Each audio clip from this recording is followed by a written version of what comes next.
नमस्कार। मैं डॉक्टर सुधा Jain, associate professor, राजकीय मीरा कन्या महाविद्यालय। आज हम बात करेंगे अंकेक्षण एक परिचय। और सबसे पहले हम आज यह डिस्कस करेंगे कि भारत में अंकेक्षण का इतिहास क्या रहा है, अर्थात भारत में अंकेक्षण का प्रारंभ किस प्रकार हुआ।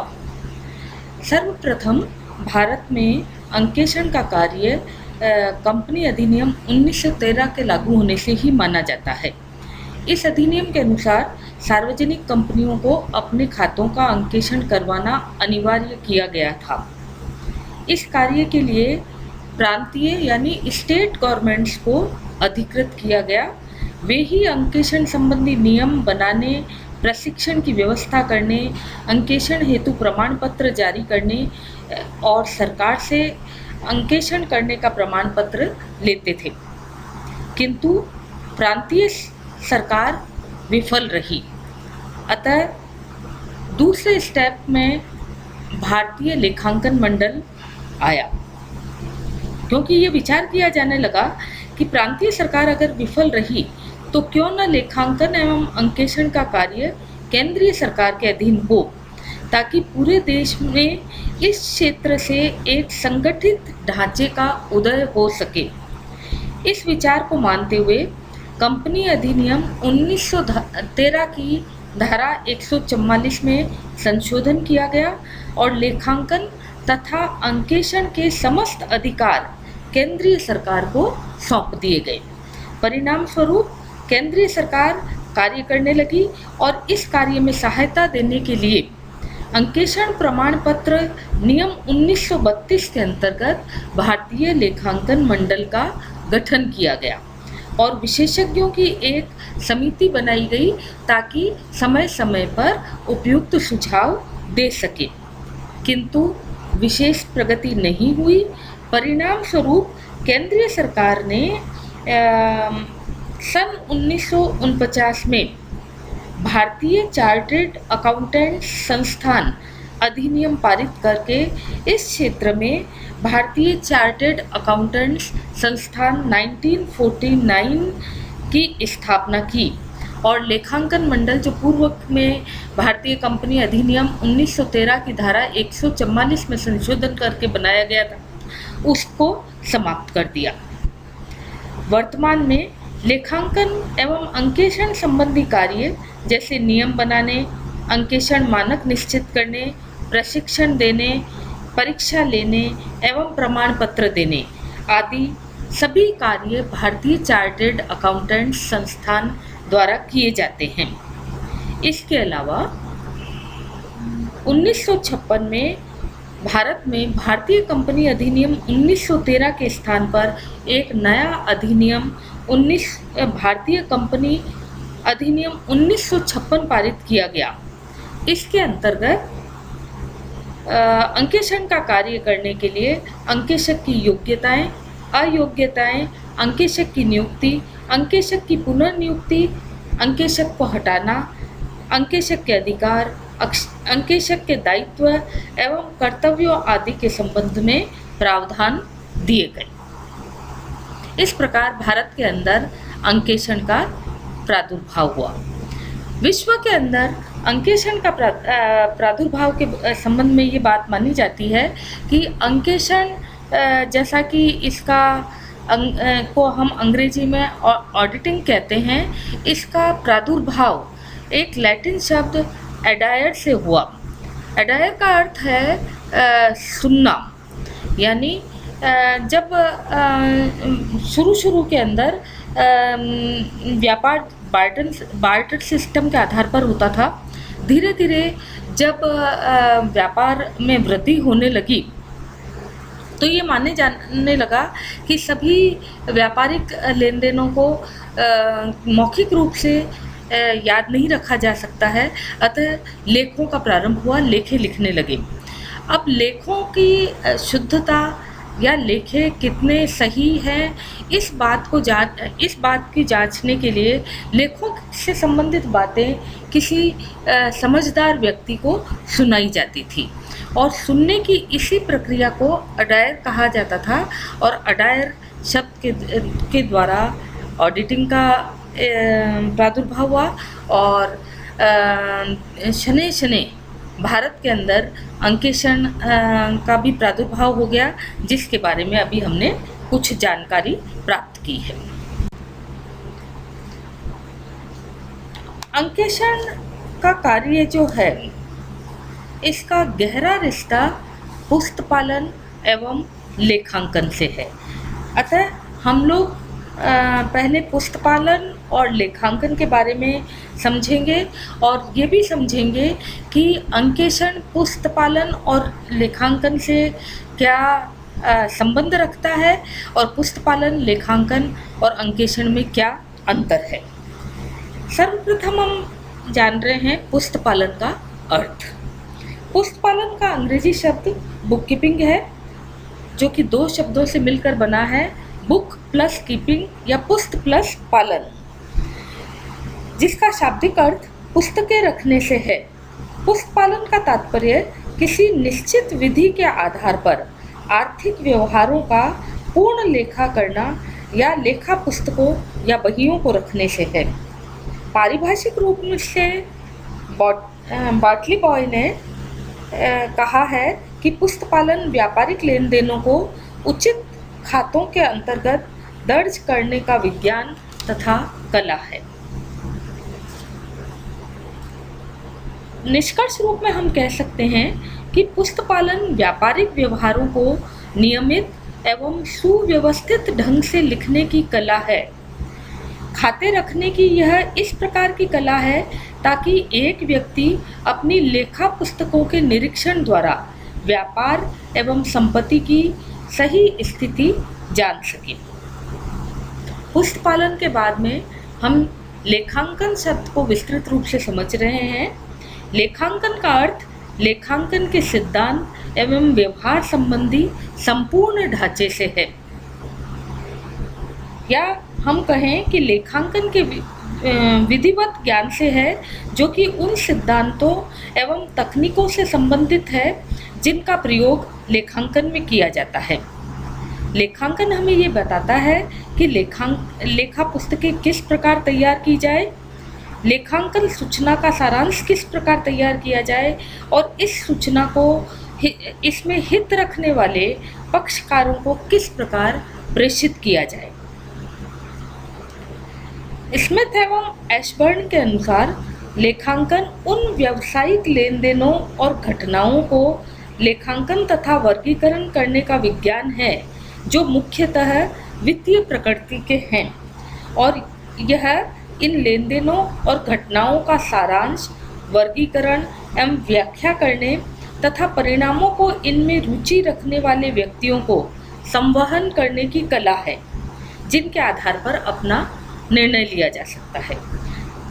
या निष्कर्ष रूप में या सारांश रूप में हम कह सकते हैं, लेखांकन प्रणाली व्यवसाय से संबंधित सूचनाओं को मौद्रिक शब्दों में एकत्रित करने, सारांश लिखने, विश्लेषण करने एवं सूचित करने का एक साधन है। विस्तृत रूप से अब हम अंकेक्षण शब्द के बारे में जानकारी प्राप्त करेंगे।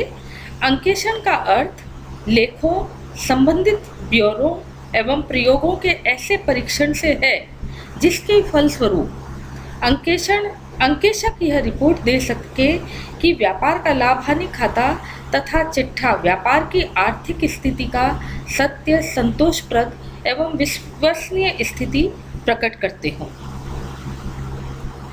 पारिभाषिक रूप में FRMD पॉला के अनुसार अंकेक्षण का अर्थ दूसरों द्वारा बनाए गए चिट्ठे, लाभ हानि खाते एवं इनसे संबंधित पुस्तकों, खातों एवं प्रमाणकों की जांच करने से है, ताकि अंकेक्षक स्वयं को संतुष्ट कर सके और ईमानदारी से यह रिपोर्ट दे सके कि चिट्ठा नियमानुसार बनाया गया है तथा व्यापार की सही एवं उचित स्थिति को प्रकट करता है जैसा कि उसे मिली सूचनाओं, स्पष्टीकरणों एवं देखी गई पुस्तकों के आधार पर स्पष्ट हो। सारांश रूप में हम कह सकते हैं कि अंकेक्षण किसी संस्था की लेखा पुस्तकों की एक ऐसी विवेचनात्मक जांच है जो किसी स्वतंत्र व्यक्ति द्वारा की जाती है तथा जिसका उद्देश्य यह रिपोर्ट देना है कि उसे प्राप्त सूचनाओं एवं स्पष्टीकरणों के आधार पर किसी संस्था के वित्तीय वर्ष के लिए तैयार किए गए लाभ हानि खाते उस वित्तीय वर्ष हेतु सही लाभ एवं हानि को दर्शाते हैं अथवा नहीं, तथा किसी एक निश्चित तिथि को बनाया गया चिट्ठा उस संस्था की सही आर्थिक स्थिति को बताता है अथवा नहीं। पुस्तपालन, लेखांकन एवं अंकेक्षण में अंतर। सबसे पहले पुस्तपालन, लेखांकन एवं अंकेक्षण में हम अर्थ के आधार पर अंतर निर्धारित कर रहे हैं। पुस्तपालन का अर्थ उन सभी व्यापारिक व्यवहारों को जिनमें मुद्रा के तुल्य किसी वस्तु का हस्तांतरण होता है, हिसाब किताब की पुस्तकों में सही सही लिखने से है। जबकि लेखांकन का अर्थ एक कला से है जिसके द्वारा वित्तीय लेन देनों एवं घटनाओं को मुद्रा में लेखाबद्ध, वर्गीकृत एवं संक्षिप्तीकरण कर परिणामों से निष्कर्ष ज्ञात किए जाते हैं। एवं अंकेक्षण का अर्थ व्यवसाय की पुस्तकों एवं लेन देनों की जांच से है ताकि अंकेक्षक व्यवहारों का सत्यापन कर उनके परिणामों का रिपोर्ट दे सके। पुस्तपालन, लेखांकन एवं अंकेक्षण का अंतर हम उद्देश्य के आधार पर भी समझ सकते हैं। पुस्तपालन का उद्देश्य वित्तीय प्रकृति के लेन देनों का नियमानुसार लेखांकन करना है, जबकि लेखांकन का उद्देश्य व्यवसाय के शुद्ध परिणामों एवं वित्तीय स्थिति को ज्ञात करना है। और अंकेक्षण का उद्देश्य लेखांकन द्वारा यानी अकाउंटेंट द्वारा तैयार किए गए वित्तीय विवरणों की सत्यता एवं नियमानुकूलता को प्रमाणित करना है। अंतर का आधार अवस्था के आधार पर भी हम अंतर को समझ सकते हैं। पुस्तपालन प्रारंभिक अवस्था है, जबकि लेखांकन द्वितीय अवस्था है और अंकेक्षण तृतीय एवं अंतिम अवस्था है। कार्यक्षेत्र पुस्तपालन में वित्तीय प्रकृति के लेन देनों की पहचान, लेन देनों को मुद्रा में मापना, लेखांकन एवं खाता बही में वर्गीकरण करना आदि शामिल है। लेखांकन के अंतर्गत व्यवसाय या संस्था के संपूर्ण लेखों को तैयार करना शामिल होता है, जबकि अंकेक्षण के अंतर्गत अंकेक्षण का कार्य क्षेत्र का निर्धारण नियोक्ता एवं अंकेक्षक के मध्य हुए समझौते के आधार पर होता है और वैधानिक अंकेक्षण में क्षेत्र विधान के द्वारा निश्चित होता है। सिद्धांत पुस्तपालन के स्वयं के कोई सिद्धांत नहीं है, ये लेखांकन के सिद्धांतों के आधार पर चलता है। लेखांकन में तलपट एवं अंतिम खाते बनाने के निश्चित नियम हैं जिनका नियमानुसार पालन किया जाता है, यानी दोहरा लेखा विधि या एकल लेखा विधि या महाजनी लेखा विधि। सामान्यतया हम दोहरा लेखा विधि पर ही अपना अध्ययन करते हैं, जबकि अंकेक्षण के कुछ सिद्धांत तो निश्चित है, किंतु व्यापार की परिस्थिति को देखकर अंकेक्षक उनके अंतर्गत परिवर्तन भी कर सकता है। पुस्तपालन रखने के लिए पुस्तपालक में विश्लेषणात्मक योग्यता होना आवश्यक नहीं है, जबकि लेखांकन के लिए अकाउंटेंट में यानी लेखांकन में विश्लेषणात्मक योग्यता का होना आवश्यक है। और अंकेक्षक की योग्यता के अंतर्गत पेशेवर चार्टर्ड अकाउंटेंट की योग्यता होना आवश्यक है। ज्ञान के आधार पर अंतर अगर हम इनमें करना चाहें तो एक पुस्तपालक के लिए लेखांकन एवं अंकेक्षण का ज्ञान होना आवश्यक नहीं है। एक लेखांकन के लिए अंकेक्षण का ज्ञान होना आवश्यक नहीं है। जबकि एक अंकेशक के लिए पुस्तपालन एवं लेखांकन का पूर्ण ज्ञान होना आवश्यक है। रिपोर्ट, पुस्तपालक द्वारा कोई रिपोर्ट नहीं दी जाती है।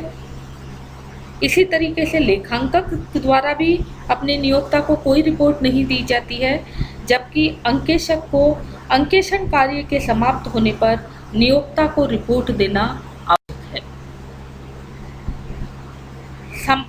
समय समय पर यह भी चर्चा चलती है कि लेखांकन तो व्यवसाय के लिए आवश्यक है, पर अंकेषण करना या व्यवसाय के लेखों का अंकेषण करवाना विलासिता है। अब हम इसमें तुलनात्मक अध्ययन करके या इनके पक्ष एवं विपक्ष में विभिन्न बातों को जानकर इस बात को के बारे में निष्कर्ष पर पहुंचेंगे कि वाकई लेखांकन आवश्यक और अंकेषण विलासिता है अथवा नहीं। सबसे पहले हम दो भागों में इस बात को बांटेंगे कि लेखांकन तो आवश्यक है और अंकेषण विलासिता है। लेखांकन के आवश्यक होने के संबंध में कई प्रकार के तर्क दिए जाते हैं कि सबसे पहले स्मरण शक्ति की सीमा, चाहे व्यापार छोटा हो या बड़ा हो, व्यापार में बहुत सारे लेन देन होते हैं और उन लेन देनों को एक ही दिन में अनेक लेन देन होते हैं, अतः वर्ष भर के समस्त लेन देनों को याद रखना संभव नहीं है, अतः लेखांकन करना आवश्यक है। इसी प्रकार से व्यवसाय के अस्तित्व को बनाए रखने के लिए लेखांकन आवश्यक है, क्योंकि लेखांकन होने से ही ये पता लग सकता है कि व्यवसाय के अंतर्गत लाभ हो रहा है या हानि हो रही है, या किसी माल को लागत से अधिक कीमत पर बेचा तो नहीं गया है, या जिसको उधार माल बेचा गया है उससे वसूली हो गई है अथवा नहीं, या अन्य विभिन्न बातें ये लेखांकन के माध्यम से ही ध्यान रखी जा सकती है। लेखांकन के आवश्यक होने का सबसे बड़ा कारण है लाभ हानि की जानकारी। व्यापार का मुख्य उद्देश्य लाभ अर्जित करना है, इसलिए किसी भी व्यापारी को यह जानने की प्रबल इच्छा होती है कि उसे एक वित्तीय वर्ष के अंत में व्यवसाय से क्या प्राप्त हुआ है, लाभ या हानि। यह लेखांकन करने के कारण ही पता लग सकता है। व्यवसाय की आर्थिक स्थिति की जानकारी, व्यवसाय की आर्थिक स्थिति की जानकारी के लिए चिट्ठा बनाया जाता है।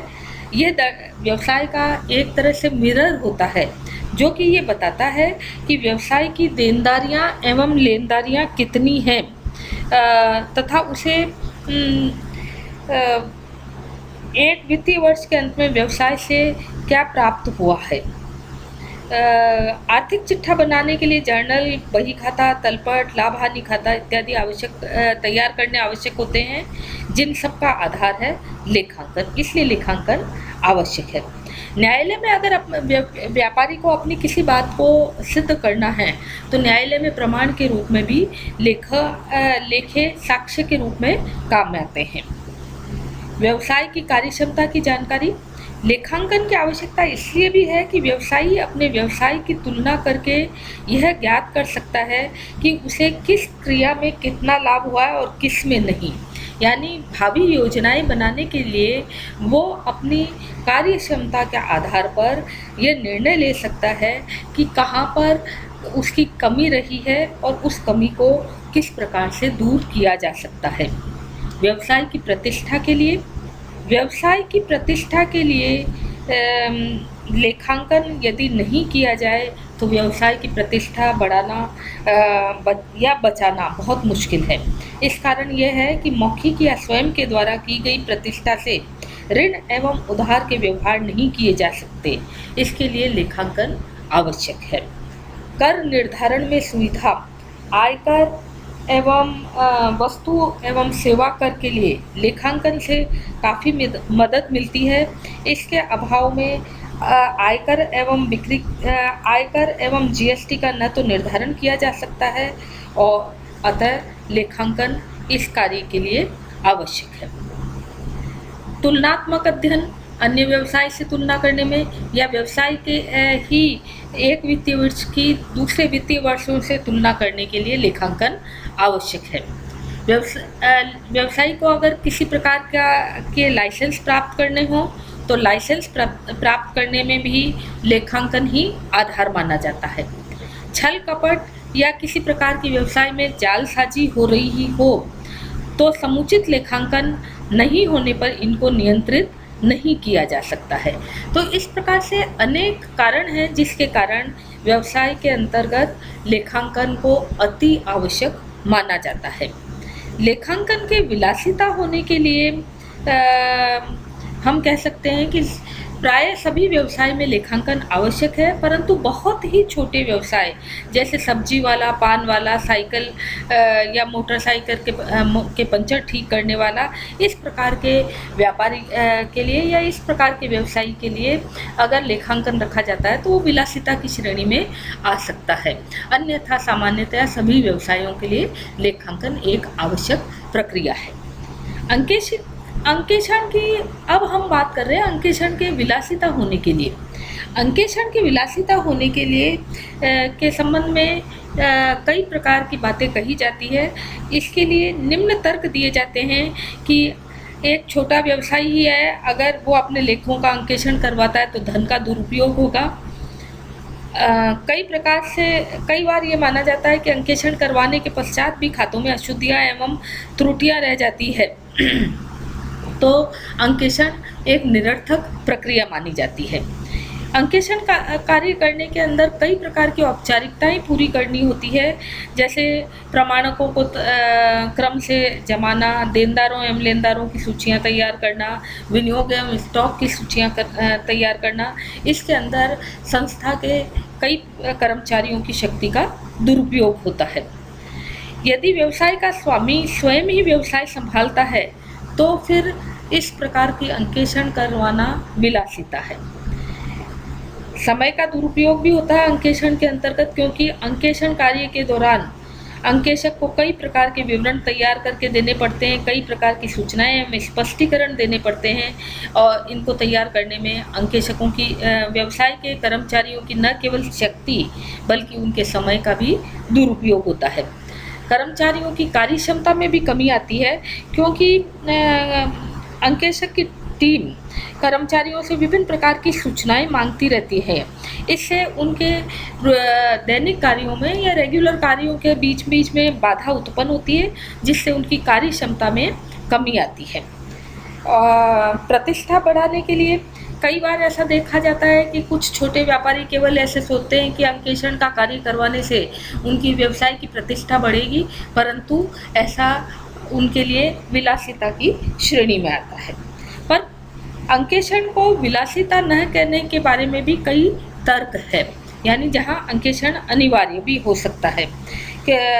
बड़ी संस्थाएं जो कि अंकेक्षण करवाती हैं, उनके अंकेक्षण करवाने से उनके प्रबंधकों की कार्यक्षमता में वृद्धि होती है, लेखांकन विभाग के स्टाफ की कार्यक्षमता में वृद्धि होती है, प्रक्रियाओं की कार्यक्षमता में वृद्धि होती है, प्रतिष्ठा द्वारा कार्यक्षमता में वृद्धि होती है, प्लांट एवं मशीनों की कार्यक्षमता में वृद्धि होती है एवं तुलना करने के कारण भी कार्यक्षमता में वृद्धि होती है। अतः इस विवेचन से स्पष्ट है कि अंकेक्षण का व्यवसाय की कार्यक्षमता पर सुप्रभाव पड़ता है और अंकेक्षण को व्यवसायियों के लिए अनिवार्य कहा जा सकता है। विलासिता केवल छोटे व्यवसायियों के लिए हो सकती है, अन्यथा व्यवसायियों के लिए ये एक अनिवार्य प्रक्रिया है। इसी कारण से जैसे कंपनी के अंतर्गत कंपनी विधान के द्वारा अंकेक्षण करवाना अनिवार्य है, इसी तरीके से प्रन्यास के लिए भी अनिवार्य है। सहकारी समितियों को अंकेक्षण इसलिए अनिवार्य है क्योंकि वे सहकारी समितियों की सही स्थिति को प्रकट करते हैं। सार्वजनिक, निगम एवं सरकारी विभागों को भी कर्मचारियों की ईमानदारी और सार्वजनिक धन का दुरुपयोग न हो, विभागों की क्या स्थिति है, इसलिए अंकेक्षण करवाना अनिवार्य है। वैसे तो साझेदारी फर्म के लिए अंकेक्षण करवाना अनिवार्य नहीं है, ऐच्छिक है, परंतु अंकेक्षण द्वारा हिसाब किताब की शुद्धता प्रकट हो जाती है। अतः जिन साझेदारी फर्म का टर्नओवर 1 करोड़ रुपए से अधिक होता है, यद्यपि वैधानिक अंकेक्षण की उनको आवश्यकता नहीं है, फिर भी उनको टैक्स ऑडिट करवाना आवश्यक होता है। अतः स्पष्ट इस पूरे डिस्कशन से या इस पूरे विवेचन से यह स्पष्ट हो जाता है कि व्यवसाय के लिए लेखांकन एवं अंकेक्षण दोनों ही आवश्यक है, किंतु यह कहना पूर्णतः सत्य नहीं है कि लेखांकन तो अनिवार्य है और अंकेक्षण विलासिता है। यह कटु सत्य है कि लेखांकन के लाभ अधिक है एवं इसका प्रयोग व्यापक रूप से किया जाता है। अंकेक्षण के उद्देश्य। अंकेक्षण के बारे में विस्तृत जानकारी प्राप्त करने के बाद में अब हम आज अंकेक्षण के उद्देश्य के बारे में चर्चा करेंगे। अंकेक्षण के उद्देश्यों को दो प्रकार से बांटा गया है, मुख्य उद्देश्य एवं सहायक उद्देश्य। स्पाइसर एवं पैगलर के अनुसार अंकेक्षण का मुख्य उद्देश्य नियोक्ता या उसके कर्मचारियों द्वारा तैयार किए गए खातों एवं विवरणों का सत्यापन करना है। मुख्य उद्देश्य मुख्य रूप से अंतिम खातों की सत्यता एवं शुद्धता की जांच करना है, जिससे कि अंकेक्षक यह रिपोर्ट दे सके कि लाभ हानि खाता एवं व्यापार की लाभ हानि एवं चिट्ठा व्यापार की आर्थिक स्थिति का सत्य, संतोषप्रद एवं विश्वसनीय विवरण है। सहायक उद्देश्य के रूप में हम यह बात कर सकते हैं कि अंकेक्षण करने के कारण संस्था व्यवसाय के कार्य के अंदर या लेखों के अंदर होने वाली कई प्रकार की अशुद्धियाँ, जैसे सैद्धांतिक अशुद्धियाँ, भूल चूक की अशुद्धियाँ, तकनीकी अशुद्धियाँ, क्षतिपूरक अशुद्धियाँ, दोहराव की अशुद्धियाँ एवं हिसाब की अशुद्धियाँ आदि पता लग जाती है। इसी प्रकार से सहायक उद्देश्य में यदि व्यवसाय में किसी भी प्रकार का कोई कपट या गबन हो रहा हो तो इसको अंकेक्षण करवाने से पता लगाया जा सकता है। अंकेक्षण का कार्य चलने के दौरान अगर कपट एवं गबन अशुद्धियाँ आ जाती है सामने तो उनको रोका जा सकता है। कई बार हालांकि ये अंकेक्षक के कर्तव्यों में नहीं है, फिर भी अंकेक्षक जब कार्य करता है तो अंकेक्षक प्रबंधकों को कई प्रकार की परामर्श दे देता है। तो नियोक्ता का ये भी उद्देश्य होता है कि अंकेक्षक जब अंकेक्षण का कार्य करेगा तो कुछ उचित परामर्श मिल जाएगी जो कि व्यवसाय के प्रगति में सहायक होगी। कर्मचारियों पर अंकेक्षण का कार्य अगर नियोक्ता करवाता है तो कर्मचारियों पर नैतिक प्रभाव पड़ता है और अशुद्धियाँ एवं कपट की संभावना कम हो जाती है। कर्मचारियों में सत्यता की भावना जागृत होती है, जिससे कर्मचारी कार्य सही एवं ईमानदारी से करते हैं। इसी प्रकार से कंपनी की सही वित्तीय स्थिति का भी पता लगाना अंकेक्षण का उद्देश्य होता है। अतः हम ये कह सकते हैं कि अंकेक्षण के उद्देश्य के आधार पर एक व्यवसायी अंकेक्षण के किन उद्देश्यों को मुख्य रूप से अपने व्यवसाय की प्रगति में काम में ले सकता है, अंकेक्षण के द्वारा किए गए कार्यों के आधार पर और उसकी रिपोर्ट के आधार पर व्यवसाय को वो उन्नति पर ला सकता है। धन्यवाद।